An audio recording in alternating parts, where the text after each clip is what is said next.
Hi everyone, good morning. Welcome back to my channel. कैसे हैं आप सब? आई होप आप सब अच्छे होंगे। तो ये मंगलवार के दिन का वीडियो है और सुबह का ही टाइम है। करीब इस समय 7:45 का टाइम हो रहा होगा। तो यहाँ पे जो है पूरा खाना वगैरह बन चुका है। सिर्फ लास्ट में यहाँ पे दाल फ्राई कर ले रही हूँ। तो दाल में आजकल ना कट करके कुछ भी नहीं डालती हूँ। जैसे पहले ठंड में क्या था ना कि टमाटर, धनिया, लहसुन, प्याज सब कुछ कट करके ही डाल देती थी। लेकिन अभी जो है कुछ उसमें डालती नहीं हूँ, अलग से फ्राई करती हूँ। तो ठंड में जो है हरा हरा सब कुछ ज़्यादा मिलता है, हरा लहसुन, हरा धनिया, तो कट करके उसमें शुरू में ही डाल देना सही रहता है। लेकिन अभी गर्मियों में नहीं डालती हूँ। और थोड़ा-सा एक प्रॉब्लम और भी हो जाती है ना कि दाल जो है गलता नहीं। अभी ऐसा हो गया है कि अच्छे से गलता नहीं है जब मैं डाल देती हूँ टमाटर तो इस वजह से बाद में ही फ्राई करती हूँ। तो बस दाल फ्राई करने के बाद रोटी बनाई और सबको खाना-पीना दिया और फिर पूजा करने चली गई, क्योंकि सुबह नहा तो लिया था मैंने लेकिन पूजा नहीं किया था। तो कभी क्या होता है, टाइम अगर मिल जाता है तो कर लेती हूँ, नहीं मिलता है मतलब वही है, तन्मय को जाना रहता है तो समय नहीं मिलता है। और अगर उसको नहीं जाना होता है ना तब टाइम रहता है तो कर लेती हूँ। या फिर किसी दिन ऐसा हो जाता है कि कुछ स्पेशल या कुछ एक्स्ट्रा बनाना होता है तब भी समय नहीं मिलता उन सब चीज़ों में। मतलब रोज़ से हट के थोड़ा-सा अगर हम कुछ बनाते हैं तो उसमें टाइम लग ही जाता है, तो भी नहीं हो पाता है। लेकिन नहा ले रही हूँ आजकल सुबह ही कि कम से कम खाना बना के ही पूजा कर लूँ, नहीं तो अगर मैं नहाऊँ ना तो फिर मुझे लास्ट में बिल्कुल मतलब पूजा वगैरह करने में काफ़ी लेट हो जाता है। तो फिर मन भी नहीं होता कि मतलब उतने टाइम के बाद मैं पूजा करूं। तो बस वही पूजा किया और फिर आने के बाद यहाँ पे किचन वगैरह क्लीन करने लगी हूँ। तो एक बार ना अभी जैसे गर्मियों में थोड़ा सा ना साफ़ सफाई का ज़्यादा ही ध्यान देना होता है और किचन को ना थोड़ा सा ज़्यादा मतलब साफ़ सफाई के साथ हाइजीन का भी काफ़ी ध्यान देना होता है। क्योंकि इस समय ना चींटियाँ वगैरह या जैसे कुछ भी मक्खी मच्छर, अभी तो मक्खी वगैरह ये सब का नहीं है, लेकिन छोटी छोटी चींटियाँ ना आ जाती हैं, पता नहीं कैसे। कुछ भी अगर है पड़ा हुआ है ना, खाने पीने का कुछ भी गिरा हुआ है, छोटी भी सी भी चीज़ ना, तो उसमें आ जाती हैं। तो इन सब चीज़ों का ध्यान देना होता है थोड़ा सा। तो वही कपड़े से ही मैंने पोछा भिगा के, लेकिन दोबारा से फिर मैं कपड़ा जैसे एक बार पोंछती हूँ ना तो दोबारा से फिर पोंछ लेती हूँ अच्छे से। कि मतलब एक बार तो कपड़े से पोंछती हूँ तो उसमें हो सकता है कुछ लगा हो, दाल वगैरह गिरा रहता है या कुछ भी, चाय वगैरह। तो एक बार फिर से कपड़े को धो के अच्छे से पोंछ लेती हूँ ना तो फिर रहता है कि नहीं, अब एक बिल्कुल साफ़ हो गया है गैस स्टोव और प्लेटफॉर्म सब कुछ जो है। तो फिर वो सब साफ़ करने के बाद और बीच बीच में वही क्लीनिंग लिक्विड से और साबुन से भी साफ़ होते रहते हैं, लेकिन डेली नहीं हो पाता है तो ऐसे भी कर देती हूँ। और यहाँ पे जो बर्तन वगैरह थे उनको धुल ले रही हूँ। तो मिक्सर ग्राइंडर, जो ये बड़ा वाला बाउल है ना, ये कल मैंने रात को वही पूड़ी बनाई थी दाल वाली ना, तो इसमें क्या होता है ना कि जब मैं धोती हूँ तो थोड़ा सा रह जाता है, फंस जाता है।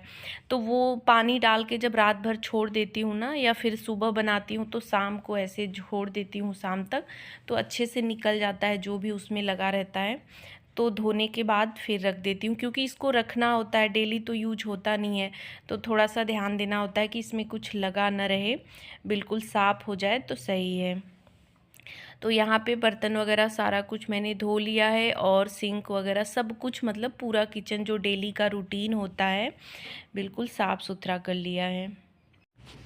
किचन को साफ़ करने के बाद अब पूरे घर की साफ़ सफाई करनी है। तो बेड वगैरह मैंने सही किया, बेडशीट सब झाड़ वगैरह दिया है, झाड़ू पोछा भी बाकी है। तो ये बरामदे में अलमारी ना बहुत ज़्यादा गंदी हो रखी है और धूल आपको दिखाई दे रहा, अभी मैंने ग्लास हटाया ना तो धूल देखिए पूरा मतलब दिख रहा है अच्छे से। तो बहुत ज़्यादा ही गंदा हो रखा था। तो वही बाहर जो काम हो रहा था वही रहर का ये सब ना, गेहूँ वगैरह आया है तो नीचे हो रहा था मतलब, लेकिन ऊपर तक धूल इतनी ज़्यादा आ रही थी ना कि मैं क्या ही बताऊँ, मतलब बहुत ज़्यादा गंदगी हो रखी थी। तो मैंने सोचा ही था कि वो सब काम ख़त्म हो जाएगा ना तभी इसको साफ़ करूँगी, क्योंकि साफ़ कर भी दूँगी तो एक ही दो दिन में फिर वो गंदा हो जाता। तो इस वजह से मैं वेट कर रही थी कि पूरा काम ख़त्म हो जाए उसके बाद इसको साफ़ करूँगी। तो सारा सामान अंदर से हटा दिया है और उसके बाद यहाँ पे जो ये मिरर है ग्लास लगा हुआ उसको पोंछ ले रही हूँ कॉलीन से। तो बाहर से तो साफ़ हो जाता है अच्छे से, लेकिन अंदर से साफ़ करना थोड़ा सा मुश्किल हो जाता है और अंदर से भी दाग लग ही जाते हैं खोलने बंद करने में ना। वैसे ऊपर वाला तो बहुत ज़्यादा खोला बंद नहीं किया जाता है, मैं तो बिल्कुल खोलती ही नहीं हूँ, लेकिन ये लोग ना पता नहीं ऊपर ऐसा कोई भी सामान नहीं है, मतलब सिर्फ डेकोरेटिव आइटम्स ही रखे हुए हैं छोटे मोटे, वो भी तो उन सब का कोई यूज नहीं है, खोलने की ज़रूरत नहीं पड़ती है। लेकिन ये ना मेरे घर ये तन्मय का भी नहीं है, ये इनका काम रहता है, ये ज़रूर खोल देते हैं, कुछ रख देते हैं उसमें, तो इन्हीं का हाथ रहता है। बार बार मैं बोलती भी हूँ कि ऊपर वाले को आप लोग मत खोला करिए, उसमें कुछ है भी नहीं। और खोलने के बाद ना या तो तुरंत बंद कर दिया जाए तब तो सही है, और खुला अगर छोड़ दिया जाए ना तो बहुत ज़्यादा धूल बैठ जाता है। तो ऊपर वाला सारा मैंने साफ़ कर लिया और सारे सामान को ना मैंने धो दिया है इसमें का निकाल के। बहुत दिन हो गया था धुलाई वगैरह किए हुए, और धूल गंदगी जब ज़्यादा हो जाती है ना तो धोना ज़रूरी हो जाता है। तो सारा मैंने धुला था और अभी ले आके सब कुछ मैंने रख दिया है। नीचे का भी मैंने साफ़ कर दिया अच्छे से। तो अंदर बहुत ज़्यादा सफाई नहीं करनी होती है, कपड़ा मैंने 2 लिया है, तो एक अंदर मैंने अच्छे से साफ़ किया, एक जो साफ़ था उससे पूरा कॉलीन से ऊपर का ये ग्लास साफ़ किया है। ऊपर का जो ये अंदर वाले सब फ्लावर पॉट है ना आर्टिफिशियल, ये सब धुल के मैंने धूप में रख दिया था, तो अच्छे से सूख गए हैं, तो अभी रख दिया है।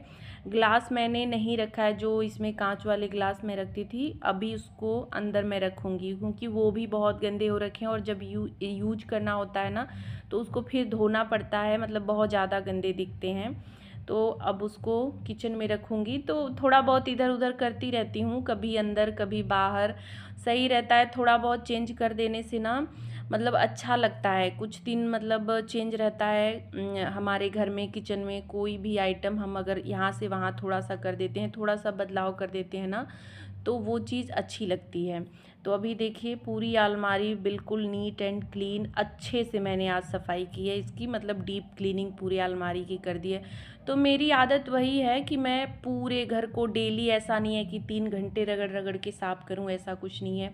मेरा वही रूटीन रहता है कि किसी दिन अलमारी पकड़ लिया, किसी दिन जो है फर्नीचर वाले पे सारे कॉलीन से साफ़ किया, किसी दिन झाले वगैरह सारे साफ़ किए। तो झाड़ू पोछा ये तो दोनों डेली ही होते हैं। बाकी की जो डेली की डस्टिंग होती है, टेबल वगैरह जो आगे रखे रहते हैं उन सब की, और जो डीप क्लीनिंग होती है, कुछ चीज़ें जो होती हैं हफ्ते हफ्ते में साफ़ करनी होती हैं, तो उन सब चीज़ों का रूटीन बना के चलती हूँ। एक एक दिन करती रहती हूँ ना, तो हफ्ते दिन बाद फिर उसका नंबर आ ही जाता है। तो इस तरह करती हूँ सफाई की, ताकि थकान भी ना हो, बहुत ज़्यादा मेहनत ना लगे और टाइम भी कम लगे, कम टाइम में हो जाए। तो बस उसके बाद झाड़ू पोछा करने के बाद मैंने जो है दोपहर में तो कोई काम आजकल हो नहीं रहा है, तो अभी ये शाम का टाइम है, करीब 3:30-4 बजे का। तो यहाँ पे मैं बना रही हूँ पापा के लिए चना वाला घुघरी, और इधर रख दी है चाय। तो उनका वही रहता है कि टाइम से बिल्कुल, चाहे गर्मी हो चाहे ठंडी हो, एकदम घड़ी देख के ही उनको सारा कुछ करना होता है। तो बस यहाँ पे घुघरी बनाई, और इसमें कुछ डाला नहीं है ज़्यादा, बस मिर्च और प्याज डाले हैं। तो प्याज थोड़ा सा बढ़ा के डालना होता है, अच्छा लगता है। तो किसी वही चेंज करती रहती हूँ, समझ में नहीं आता है ना कि डेली क्या दूँ नाश्ते में। जो है इस टाइम सुबह का टाइम रहता है ना, तो हम पराठे वगैरह भी बना देते हैं, लेकिन शाम के टाइम हैवी तो कुछ चाहिए नहीं, कुछ ऐसा कि मतलब हल्का भी रहे और नाश्ता ज़रूरी है। तो डेली सोचना पड़ता है। वैसे ज़्यादातर मैं पोहा ही बनाती हूँ, बीच बीच में वही एक आध दिन चेंज करती रहती हूँ इस तरह से। तो उनको देने के बाद अभी यहाँ पे अपने लिए और इनके लिए चाय ले रही हूँ। तो ये काम चाय वाला जो है शाम का ख़त्म हुआ। तो यहाँ पे छत पे देखिए अभी धूप ख़त्म हो गई है, धूप है लेकिन छत पे ख़त्म हो गई। यहाँ देखिए ऊपर पेड़ पे अभी धूप है। तो कपड़े ये धुल के मैंने ना रख दिए थे सुबह ही, अभी बस फैला दे रही हूँ। फैलाने वाला काम शाम को कर रही हूँ, धुलने का भी कभी शाम को कभी सुबह टाइम रहता है तो सुबह ही धो देती हूँ। तो ये कपड़े 3-4 ही थे, हाथ से ही मैंने सुबह धो दिए थे। तो कपड़े वगैरह फैलाने के बाद आ गई हूँ किचन में फिर से, और अभी यहाँ पे बना रही हूँ लस्सी सबके लिए। सबके लिए, मतलब हम तीनों लोग के लिए, क्योंकि ये ठंडा है ना, तो हम ही तीनों लोग पियेंगे। तो मेन तन्मय का ही था। तन्मय से मैंने पूछा कि पियोगे लस्सी, उसी का रहता है आजकल खाना वगैरह ठीक से खा नहीं रहा है। मतलब उसको ना चटपटा खाना अगर है तो सही है, और दाल चावल सब्जी रोटी रहती है ना तो बहुत मन से नहीं खाता है। और गर्मियाँ भी पड़ रही हैं तो खाना वगैरह के लिए बहुत ज़्यादा मैं प्रेशर भी नहीं डालती हूँ। मतलब टाइम से जो है टाइमली खा ले, लेकिन सो के उठने के बाद ना कुछ भी नहीं खाता है। तो बस यहाँ पे मैंने सोचा लस्सी बना देती हूँ, उसको पसंद भी है और थोड़ा सा ठंडा रहेगा उसको। ये सब चीज़ें ना, जैसे जूस हो गया, शेक हो गया, लस्सी हो गई, ये सब चीज़ें थोड़ी सी ज़्यादा पसंद है। कभी कभी वो अपने से भी बनाता है, गर्मियों में अक्सर करके वो अपने से कोल्ड कॉफ़ी हो गया, ये सारी चीज़ें बनाता रहता है। तो अभी पढ़ाई करने बैठा है तो मैं यहाँ पे बना के दे दे रही हूँ। तो ऊपर से थोड़ी सी मलाई डाली है कि थोड़ा लस्सी का जो है ना फ्लेवर आ जाए। वैसे मार्केट में गाढ़ी बहुत ज़्यादा रहती है, मैंने थोड़ा सा पतला ही बनाया है। अभी गर्मियों में ना खाने से ज़्यादा पीने पे ध्यान देना अच्छा होता है। तो जितना ज़्यादा लिक्विड हो सके ना उतना लेना चाहिए। मतलब खाना थोड़ा कम ही खाएं चलेगा, लेकिन ये सारी चीज़ें जैसे लस्सी हो गई, सत्तू हो गया, मतलब गर्मी में सत्तू तो बेस्ट होता है। और मैंने भी आज अभी मतलब इनसे बोला है कि जो है सत्तू ले आइए, दोपहर में सब लोग वही पियेंगे, एक एक गिलास सबके लिए हो जाएगा। और सबको पसंद भी है, कोई दिक्कत नहीं, अच्छा भी लगता है। अगर थोड़ा सा अच्छे से बनाया जाए ना तो अच्छा लगता है। तो वही है, खीरा ककड़ी हो गया, तरबूज हो गया, यही सब चीज़ें इस समय ज़्यादा से ज़्यादा खाएं तो अच्छा है। खाना कम हो जाए वो सही है। लेकिन ऐसा होता है ना कि हम कुछ भी खा ले पी ले, लेकिन खाना ज़रूरी, जैसे लगता है ना कि खाना अगर प्रॉपर नहीं खाया तो कुछ खाया ही नहीं। जैसे हमारे यहाँ मिडिल क्लास फैमिली में या इंडियन फैमिली जो होती है ना, ऐसी होती है कि कुछ भी खाओ पियो लेकिन खाना तो चाहिए ही। तो खैर वो सब होने के बाद यहाँ पे जो है कपड़े जो रखे थे उस रूम में मोड़ने के लिए, उनको मोड़ा, और जो प्रेस करने के लिए थे उनको अलग कर लिया है। तो मेरे ही कपड़े ज़्यादा थे, और जो मैं गई थी वहाँ पे तो कुर्ती वगैरह जो थी ना उनको धुल के रखा था। तो आज जो है उनको प्रेस करने के लिए निकाला है कि टाइम मिल जाएगा तो उसको कर दूँगी। तो अभी छत पे आ गई हूँ। यहाँ पे टाइम हो गया झाड़ू लगाने का। इसका ये होता है ना कि मतलब शाम होने के बाद ही, मतलब हवा जब ख़त्म होती है तब झाड़ू लगाना होता है। और ये भी ध्यान देना होता है कि ज़्यादा शाम ना हो जाए, क्योंकि होता है ना दिया बत्ती करने का टाइम हो जाता है, उस टाइम पे झाड़ू नहीं लगाना चाहिए। मतलब 6 बजे के बाद झाड़ू नहीं लगाना चाहिए, उससे पहले ही लगा लें तो सही है। तो सारा काम छोड़ के मैं आ जाती हूँ कि पहले झाड़ू लगा दूँ। फिर मंजू आंटी भी आ जाती हैं, छत पे बर्तन वगैरह धुलती हैं, या फिर ये भी छत पे पानी देते हैं पौधों को। तो ये सब ना कचरा फिर फैल जाता है। और देख रहे हैं आप कितना ज़्यादा कचरा निकला हुआ है। तो कुछ घास फूस भी पौधों में से निकाले गए हैं, और कुछ जो है नीम की पत्तियाँ आती हैं। वैसे अब कम धीरे धीरे हो गई हैं पत्तियाँ, अब नई पत्तियाँ उसमें निकलती हैं ना, तो अब ये वाली जो झड़ के गिरती हैं वो थोड़ी सी कम हो गई हैं। तो झाड़ू वगैरह लगाने के बाद मैंने दिया बत्ती करी, और अभी फिर से यहाँ पे कपड़े प्रेस कर ले रही हूँ। तो आज खाना ना मुझे सिर्फ अपने लिए और पापा के लिए बनाना है। तन्मय और तन्मय के पापा दोनों लोग जा रहे हैं कहीं, कहीं निमंत्रण है, पास में ही गांव वगैरह में होगा। तो दोनों लोग जाएंगे, पापा नहीं जाएंगे तो उनके लिए और अपने लिए बनाऊंगी। तो ज़्यादा बनाना नहीं है, तो सोचा कि अभी टाइम है तो ये कपड़े भी प्रेस करके हटा लेती हूँ। काम का ऐसा है ना कि जितना ख़त्म कर लिया जाए उतना ही अच्छा है, और छोड़ देने पे ना वो और बढ़ता ही चला जाता है। तो बस यहाँ पे सारे कपड़े प्रेस करके चलूँगी, खाना बनाऊँगी। तो वीडियो का एंड भी यहीं पे कर रही हूँ। आज का व्लॉग अच्छा लगा हो तो प्लीज़ वीडियो को लाइक, शेयर और मेरे चैनल को सब्सक्राइब करिएगा। मिलूँगी नेक्स्ट वीडियो में। Bye bye, thanks for watching.